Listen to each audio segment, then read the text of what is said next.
One thing before I get started, I did want to acknowledge, I can't believe I forgot last week when I was talking about recipes, reading recipes.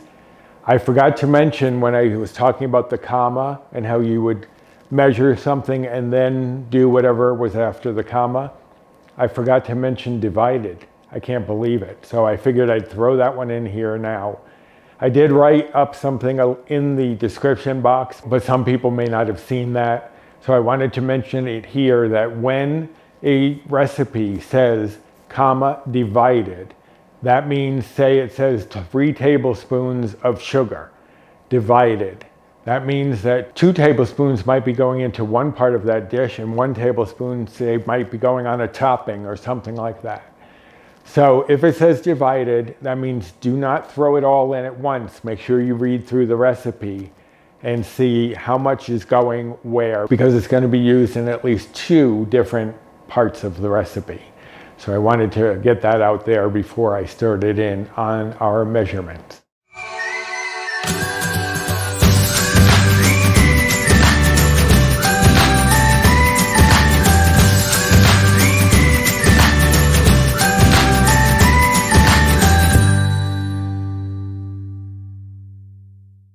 Hello and welcome to my kitchen. My name is Roy. I am a home cook and amateur baker, and I am here on this channel sharing recipes that have helped me to lose over 125 pounds, whether those recipes are mine or someone else's. Today is not a recipe. Today is going to be one of my back to basics tutorials. And as I promised last week during the reading recipes tutorial, this one is going to be about measurements. Now, measurements might seem very basic, but there are some people out there who may not know everything there is to know about measuring, and some of these tips could come in handy. At least I hope they will. So first, I'm going to start off with some of the basics, and very basic. We have measuring spoons. We have dry measuring cups. And those are usually the ones that nest together like this. And then there are liquid measuring cups, which look like this, usually have a little spout on them. And then there are the plunger type, which not a lot of people may have seen this one before, but this one is very helpful when you're doing things like maybe applesauce, pumpkin, syrup, honey, what have you. So typically spoons come in metal, plastic, sometimes you'll even find ceramic versions. The same goes for the dry measuring cups. Now these can be metal, plastic, or sometimes ceramic. The liquid measuring cups are typically glass, or this is Pyrex, basically glass, a form of glass, or plastic. And then the plungers are typically plastic. Now different sets of each will give you different measurements.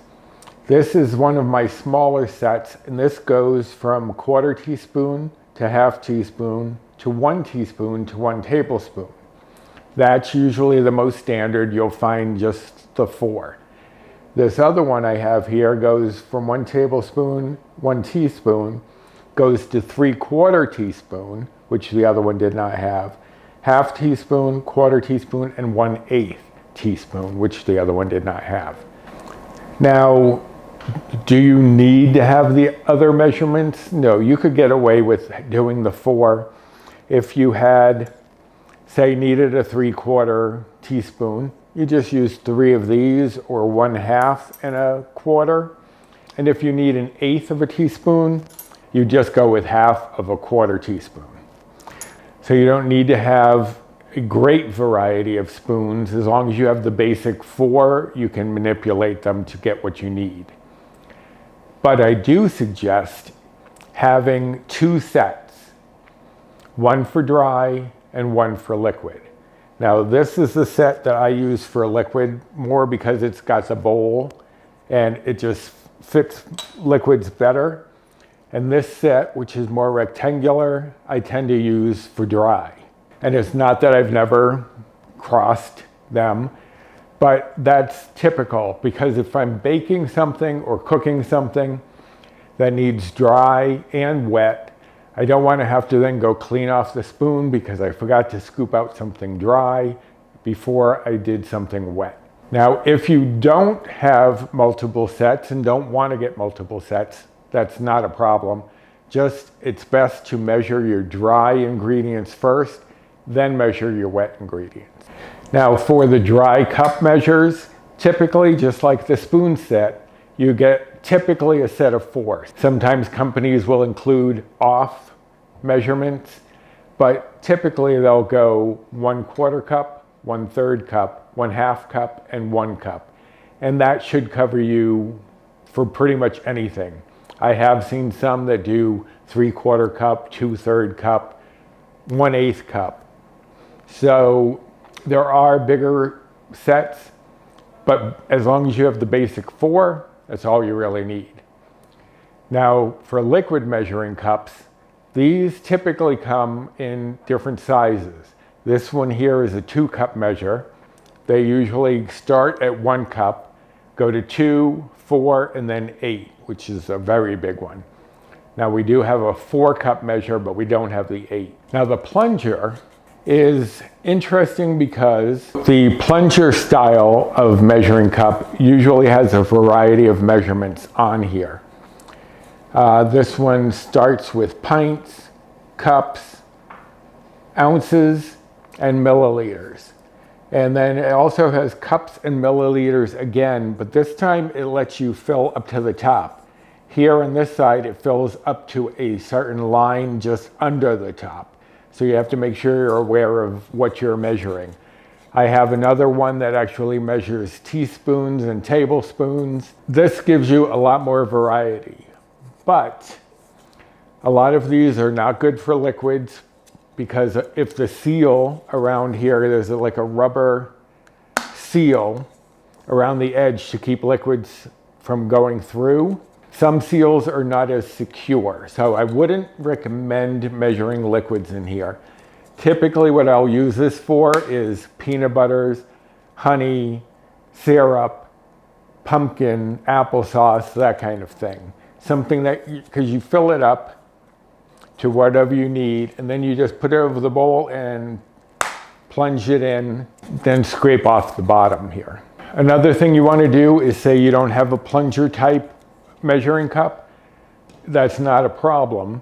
What you need to do is you would use one of the dry measuring cups or a dry measuring spoon if you didn't need that much. Spray it with some cooking spray because you put honey in here, syrup, peanut butter, it's going to get stuck. You're going to be trying to scrape it out of the corners. But if you spray this with cooking spray first, scoop it out, it comes out much more easily. Or marshmallow fluff. I know my friend Bree was having trouble measuring out marshmallow fluff because it would get stuck. I suggested that she spray it with some cooking spray, and it works wonders. So if you don't have a plunger style cup and you need to use your dry measuring cups, or even your liquid, say that you're doing syrup, which you can pour in there, just make sure you spray it with a little cooking spray. Just make sure it all comes out evenly. Now the other measurements I wanted to talk about, obviously a scale, a food scale. This one I think goes up to 11 pounds. So you want to have something that will measure quite a bit. And this one, if I can move that aside for a moment. Now this one will measure kilograms. Click one more time, it goes to just grams. Click again, it goes to pounds and ounces. Click again, it goes to just ounces. So this one's very helpful. It also lets you tare out, T-A-R-E. That's what they call it. When you put, say, I wanted to weigh something inside of here. I'd put this on, but I don't want the weight of this to affect what I'm weighing, and I don't want to have to subtract and what have you.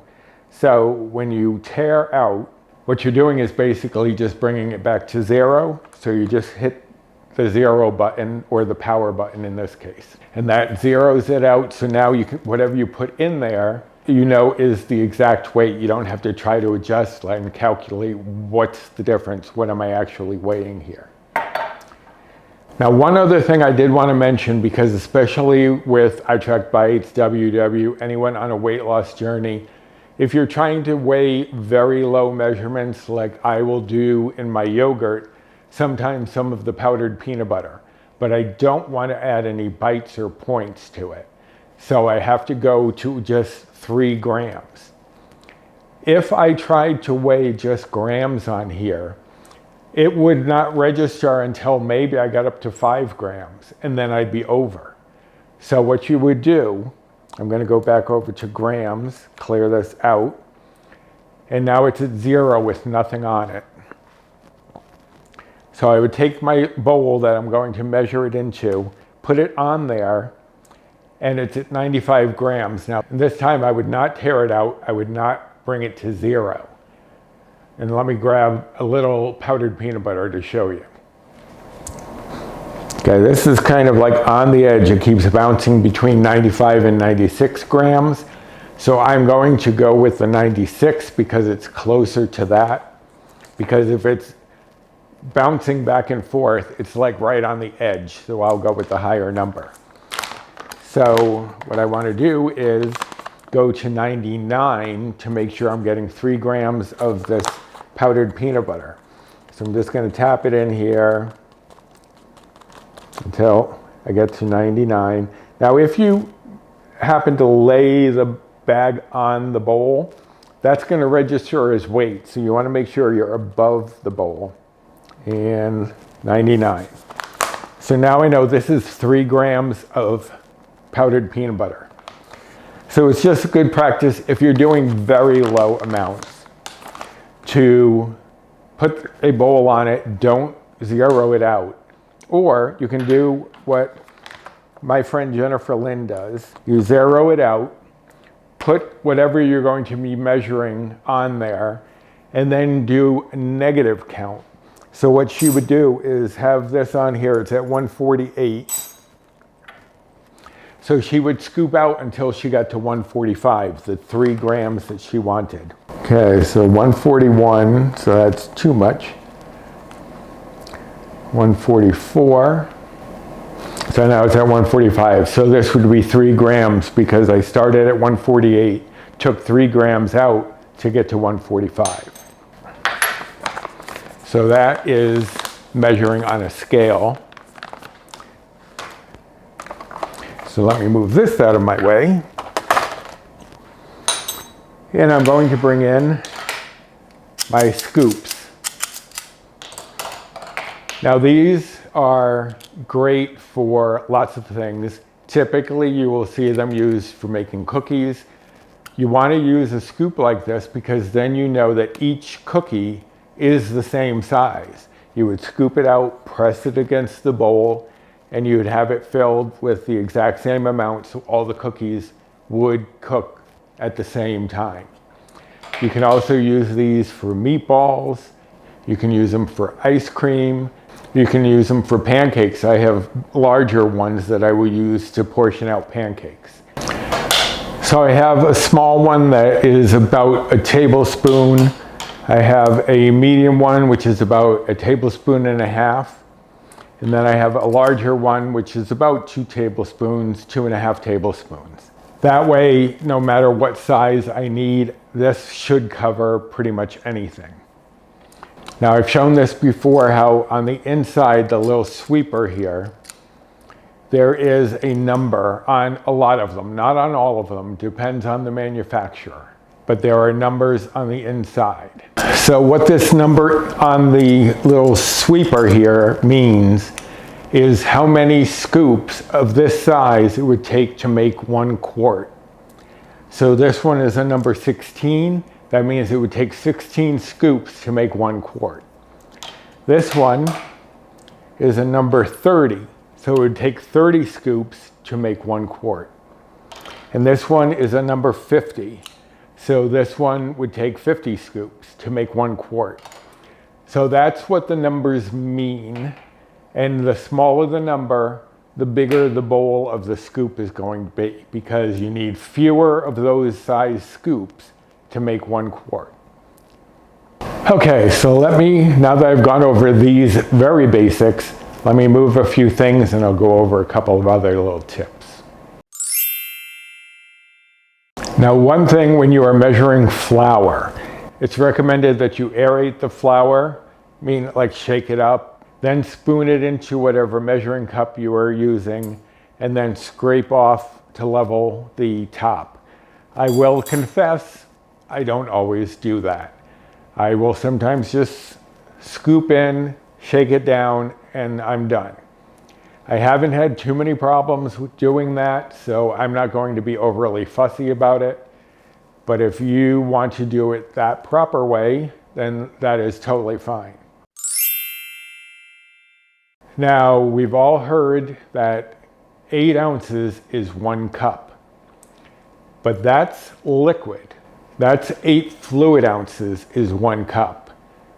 1 cup of flour is not going to measure that way, which is why I brought my scale out here. And I'm going to put this on. Now, I'm going to try to scoop out this flour. I don't know if I even have a cup's worth. Let me get a half cup. And I'm going to scoop it out and put it into our little bowl here so we can see. I'm going to go to ounces and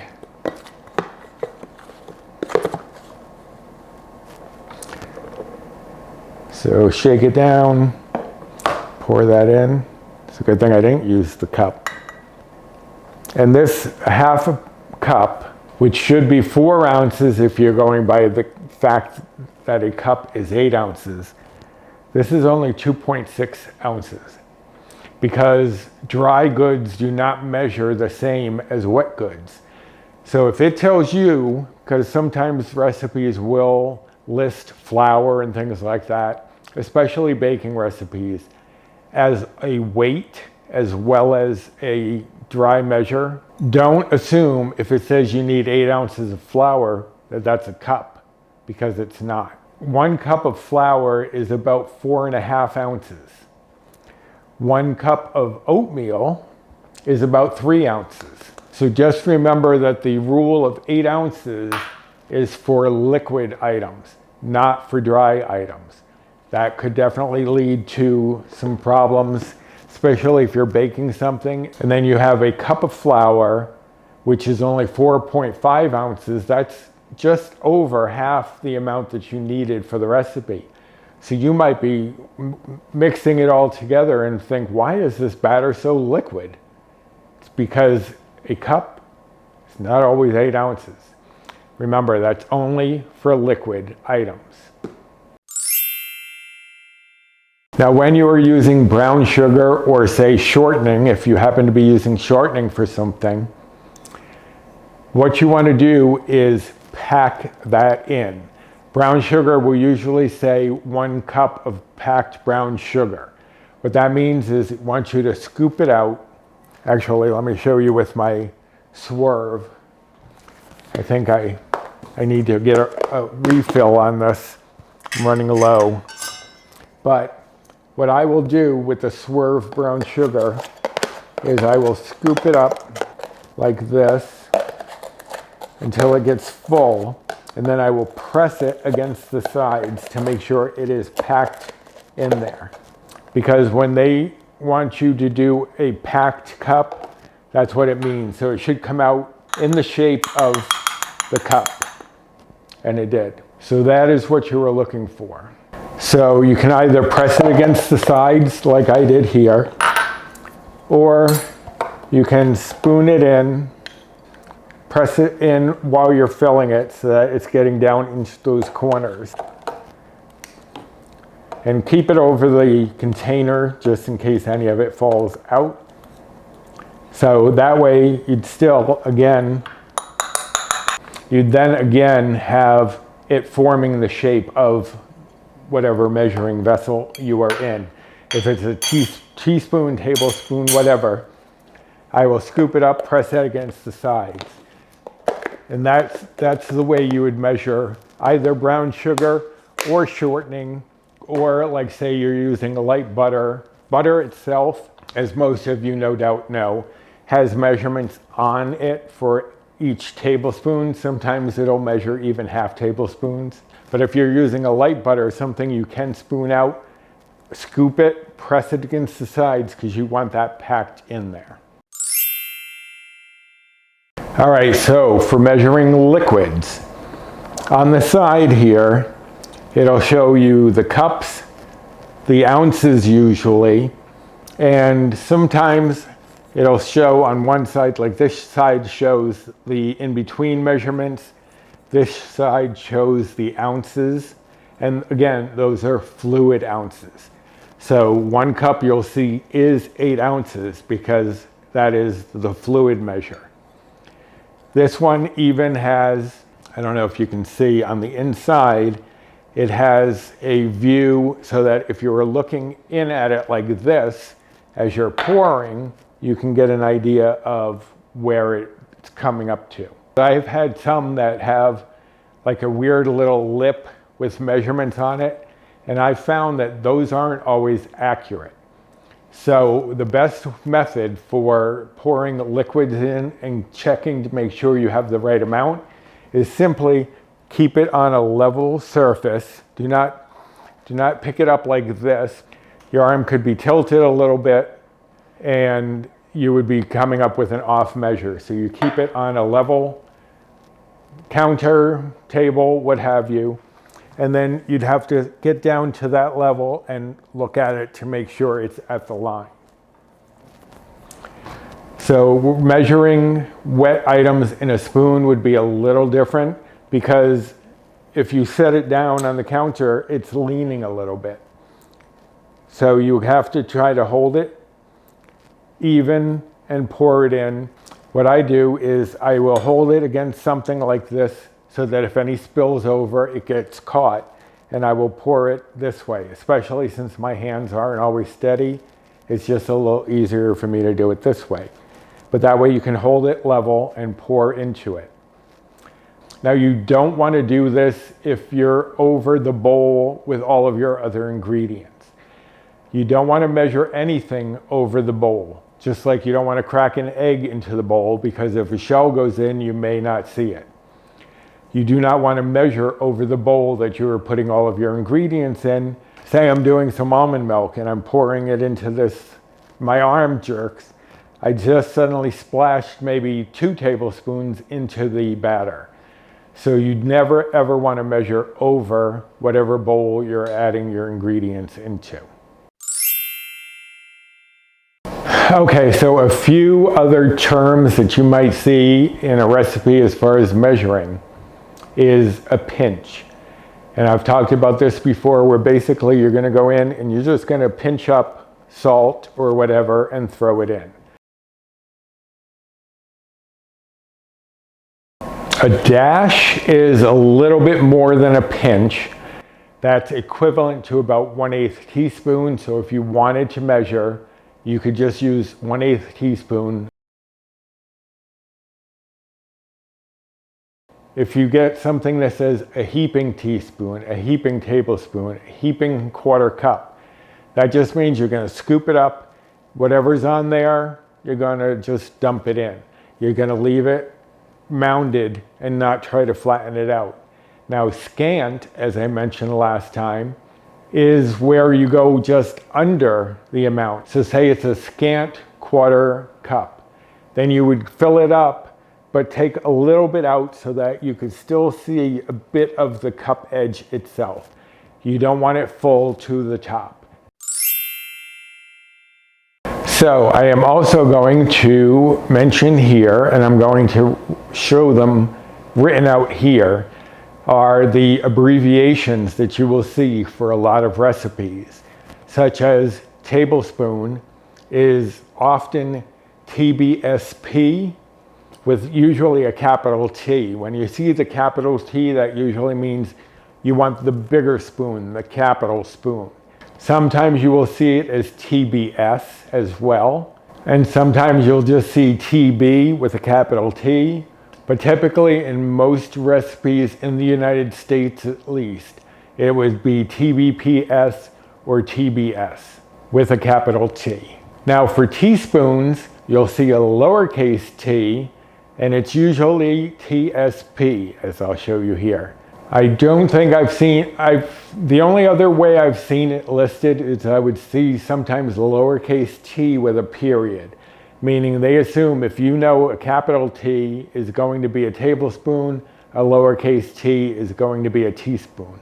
So you may see them as T period, capital T period. So you may see them as capital T period and lowercase t period. So remember that if it's capital, that's the bigger spoon. Ounce, I'm sure most of us know what ounce looks like. It's OZ. And ounce is not to be confused with fluid ounce. There is a difference, which is why most of the liquid measuring cups will list fluid ounces on them. Fluid ounces you will see as FL.OZ, so fluid ounces. And that just means make sure you're using a liquid measure that has the fluid ounces listed on the side. So again, dry ounces are by weight. Fluid ounces are by volume, how much it fills something up. So you cannot interchange the two. Fluid ounces and ounces are two very separate and different things. Cup you will typically see is simply a C, or sometimes it will be spelled out. But a lot of times you'll just see C period for cup. A quart is QT period. That's a quart. Gallon is usually GAL period. Although typically you don't see those in most recipes. You may see quart, but very seldom would you ever see a gallon listed, unless it was something like making your own ricotta and you needed certain gallons of milk, that kind of thing. A pint is PT, and a pint is 2 cups, 16 ounces. Now, pound is the one that probably confuses people the most, because pound is LB. And you're like, how does pound, it doesn't even have an L or a B in it. That's because it comes from the Latin libra pondo. I'm not sure I'm saying that correctly, but it's not LP like you would expect if it's libra pondo, but it comes from the L and the B in libra, which means weight. So that's why if you see like the sign Libra is someone holding the scales, that's why, because that means weight, to weigh something. So that's where the abbreviation for pound comes from, and we still hold on to it. Okay, so for metric measurements, which we will sometimes see here in the US, though not as often as you would see it elsewhere, but milliliters would be ml. Now the ml will sometimes be m lowercase l and sometimes m capital L. Not sure why there's a difference. Maybe it just depends on who's writing it up. But ml is milliliters. Grams, which a lot of us use if we're weighing out our portions of food, grams is just a G, as you'll often see when I put the nutrition facts for the items. When I do the macros, I'll put, 1.7 grams is just 1.7 G. G is short for grams. Kilograms would be kg, kilograms, which means 1,000 grams. And a liter would be just an L, which a lot of us know from bottles of soda, which for some reason our bottles of soda have switched to metric and gone with 2 liters, but everything else is, I don't know. So some common measuring conversions or equivalents that you can use in the kitchen. If you need 4 tablespoons of something, 4 tablespoons is equal to a 1/4 cup. So you can just use a 1/4 cup measure. If you see some recipes will actually list 4 tablespoons. And unless it says divided, and those mean that different tablespoons are going into different parts of the recipe, then I would just use a 1/4 cup, or vice versa. Say I've already measured something in my quarter cup measure, say I've put honey in there. I can just get my tablespoon and I know that 4 tablespoons is 1/4 cup. So that means 1/2 cup would be 8 tablespoons and a full cup would be 16. So for liquid measures, as I've already said, 8 ounces is 1 cup. 1 pint is equal to 2 cups, which is equal to 16 ounces. 1 quart would be 32 ounces and 4 cups. Okay, so that is a rough overview of measurements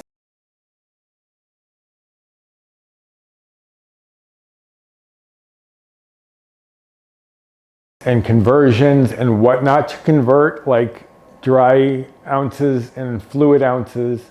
So I hope this quick little tour of measurements, spoons, dry cups, liquid measures, all that stuff is helpful to someone. As I said before, I think these back to basics are going to end unless I think of something that needs to be addressed. Like I believe I have last one for next Monday, and that will be in time for Thanksgiving. If it works out correctly, I'm trying to do a gravy that would be very low in bison points, but still have flavor. If I can manage that, I will do one more back to basics for the gravy. And if I can't, I'll still keep working on it and just throw up a back to basics whenever it does happen to come out. Either this one or the gravy will be the last scheduled back to basics.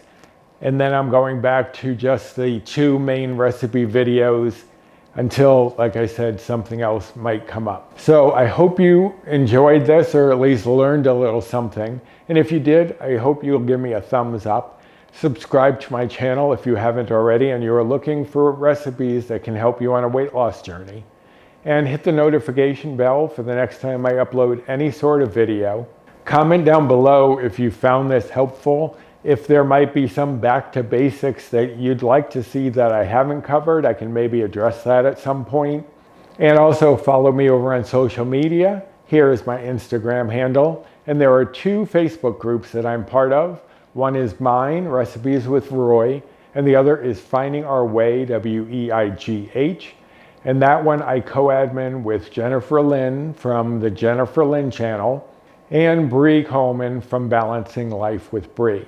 So join us over there. We have a lot of great people there sharing tips, tricks, recipes, and support. So that wraps up this back to basics tutorial. And if I don't come up with the gravy recipe, it may wrap them up for a while until I do come up with something else. But until next time, bye.